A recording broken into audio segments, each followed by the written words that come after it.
Hi, I'm Sai Teja. I'm working as financial analyst for an investment banking firm for the past 1.5 years.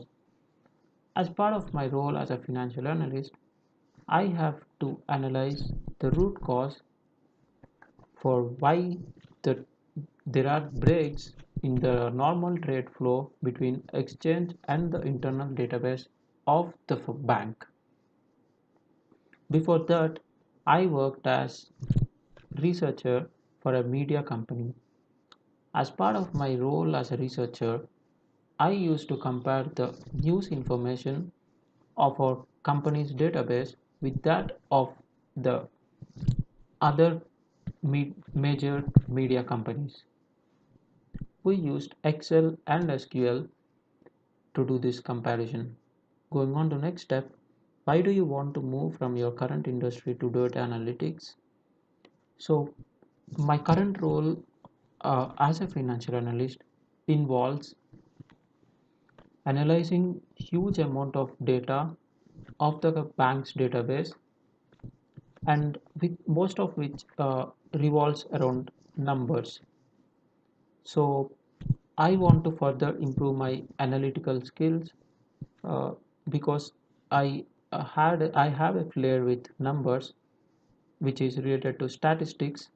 I'm interested in improving my analytical skills by learning various tools for visualization and analysis. Going on to the next question, what did you learn in PGDDA course? So before joining in PGDDA course, I was interested in knowing about how to solve the problems. Specifically data analytics problems, but I didn't know about any specific framework of how to solve those problems. But after joining this course, I got to know about that any data analytics problem can be solved by using a, a framework, a proper framework. So I basically learned about how a data is stored in a data warehouse and how data analysis can be performed using various tools such as R, and how data can be visualized using R and Tableau. I also learned about various machine learning models such as linear regression, logistic regression, SVM, decision trees, random forest, and time series analysis. Going on to the next question, tell us about your favorite project from the program. So my favorite project is handwritten image detection using SVM. So uh, I, I found out that to be very interesting because this cannot be achieved with other uh, machine learning algorithms, as this has uh, I mean a huge amount of data, and it could be easily achieved by using SVM using RBF kernel, since the data is not linear. What are the typical steps or checkpoints in data analytics project? So in every data analytics project follows we could follow CRISP-DM framework to solve the problem at hand. The first step of CRISP-DM framework is business understanding, which is nothing but understanding the actual problem at hand in business perspective and what to be solved. And the second is data preparation, which involves data cleaning, that is missing value imputation. We could replace the missing values with mean, median, or mode, or we can even not consider the missing values going forward for further analysis. This we should decide based on the business judgment. And fixing data and cleaning also involves fixing rows and column names, and fixing invalid data like spelling mistakes and all. And going on further, the next step is exploratory data analysis, in which you will perform univariate analysis, that is analyzing one variable at a time, and bivariate analysis analyzing two variables at a time.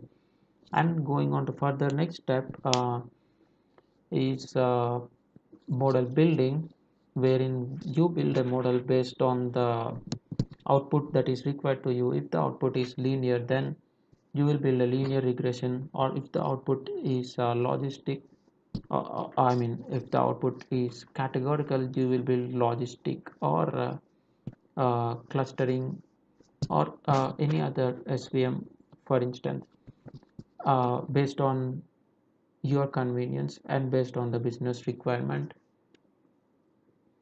And the next step is model evaluation, wherein you will evaluate your model built on training data, on test data, and you will see the accuracy, whether your model is performing well on the unseen data or untrained data. And the next step is model deployment, wherein you deploy your model. And going on further, why does one need to perform data cleaning? In my view, data cleaning is very important to be performed in any data analytics project, because without uh, getting the data into proper format, you cannot have a consistent uh, model. What is model overfitting? So model I mean, if you build a very complex model which memorizes all the data at hand, then it cannot perform very good on the unseen data. For example, if there are two persons, one who has prepared who two persons preparing for a test.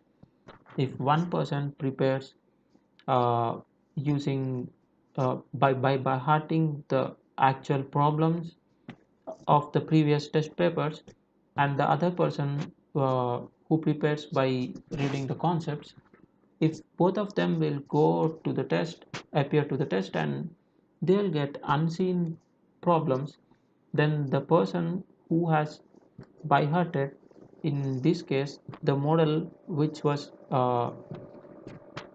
complex, so will not perform better on unseen test data, whereas the person who has generalized will perform better on the test data. So is the case with the model which was trained generally and which was trained uh, complexly. How do you decide if the model developed by you is good or not? We can decide the model developed by us or is good or not by doing model evaluation. We can do this by using MAPE, for instance, in time series analysis, and R squared in linear regression and logistic regression.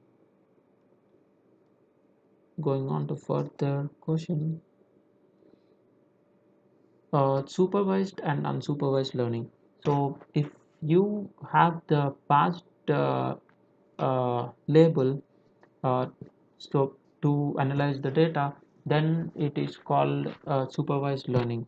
Otherwise, in the other case, if you don't have the past uh, output of the variables, then uh, it is called unsupervised learning. How will you handle missing data? We can either replace the missing data with its median, mean, or mode, or we can ignore the missing data. This we can do based on the business judgment.